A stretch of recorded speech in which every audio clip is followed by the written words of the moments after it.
and Bishop Barber, as has everyone has said the same thing to you during these live interviews. We would be giving anything right about now to change the subject of why we have you on our broadcast, but it's a pleasure to have you. Governor Cuomo of New York today said at an event trying to warn against violence that what violence does when it breaks out in these protests, in his words, it gives the president an excuse to tweet about violence, to tweet about looting and things like the National Guard. If I gave you a megaphone with a national audience, and this is a modest one, what would your message be to all the people in the streets, all the municipalities across our country? Well, first of all, my message, Brian, and thank you so much, would be three things. First of all, we cannot let this president wag the whole nation with his tale about violence, because we know what he's playing. When he played this thing about the rule of law, that comes from Bull Connor. It comes straight out of the South for where I am, where even when you had nonviolent protests, which the majority, 99% of what we're seeing is, that the Bull Connor then would say we need to return to the rule of law. Richard Nixon used it and others. Even last night when he said the crown jewel of this democracy is the rule of law, it's not.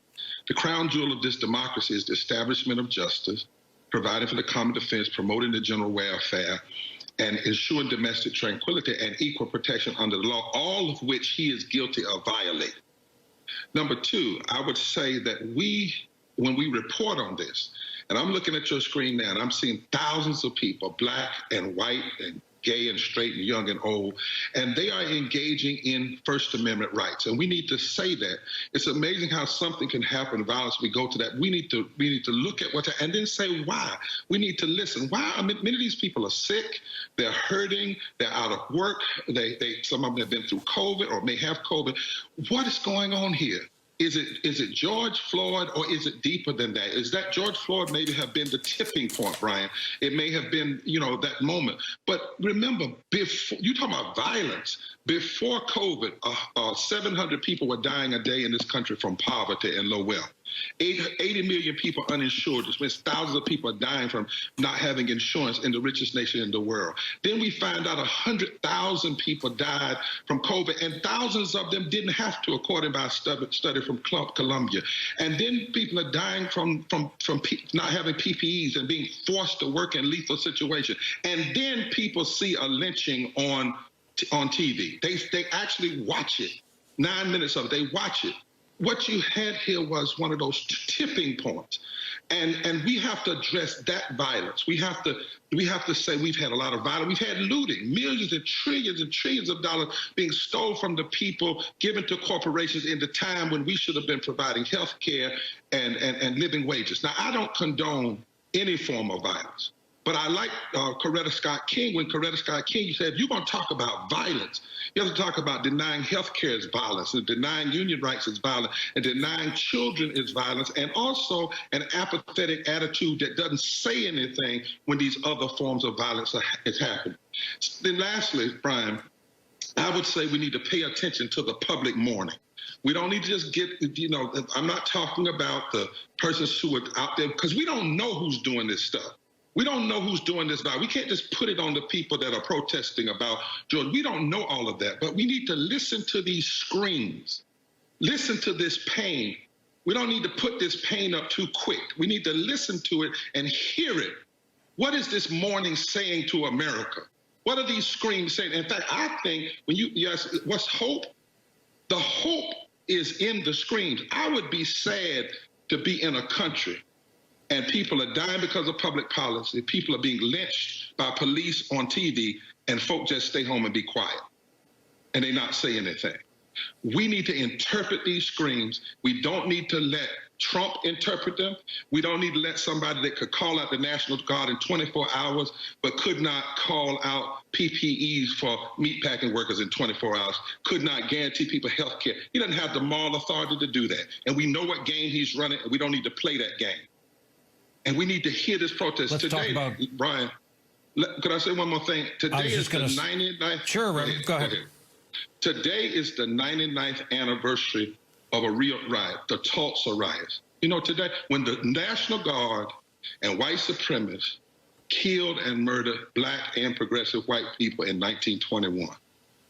So America needs to deal with this history. I'm not trying to condone anything. I'm trying to explain it. I'm trying to explain what's going on. People are dealing with trauma. This is public mourning and deep hurt. Let's talk about poor people. I have a question for you to end our interview, and let's talk about poor children.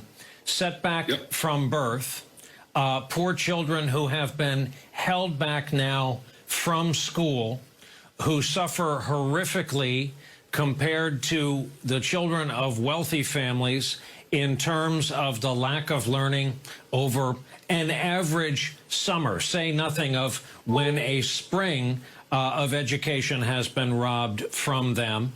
Many poor children in our urban areas are now going to grow up in neighborhoods that have been damaged, that will bear the scars of this.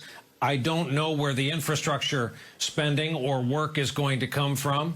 I don't know who their advocate is going to be in Washington, who is going to stand up and remind us of the toll that has already been taken. And you mentioned COVID-19, which has cut like a knife through certain communities in this country. Yeah.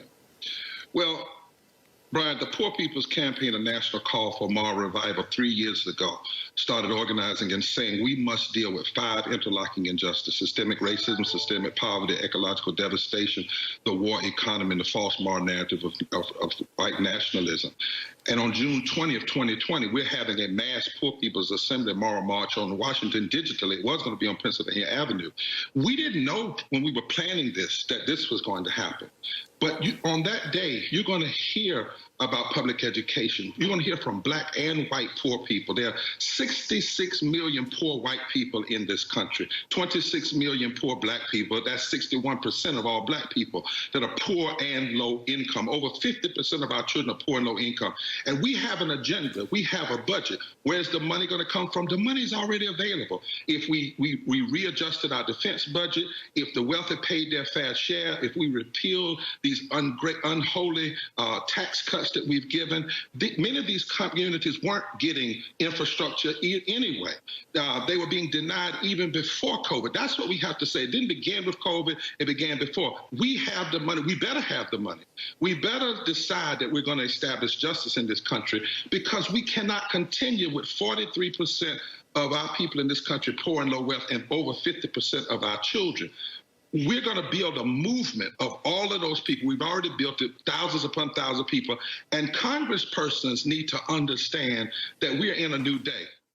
Democrats and Republicans passed 3 relief bills, 3 of them, and 85% went to the corporate high. That's untenable. That's wrong. It didn't go to the poorest and those that are hurting. Now we have a 4th bill out there. Congress people need to decide they're going to deal with the effects on the poorest and the least of these. That's the only way this society is going to go forward. And that's why we need to hear the screams of these communities and then turn their screams into public policy so that we go from screams to hallelujah. All I know is we've got upwards of 105,000 people dead. We've got upwards 40, 50 million people out of work. And many of our cities have been in flames for several nights on end. If this isn't a national disaster, as they say, it'll do till the disaster gets here. Reverend Barber, thank you.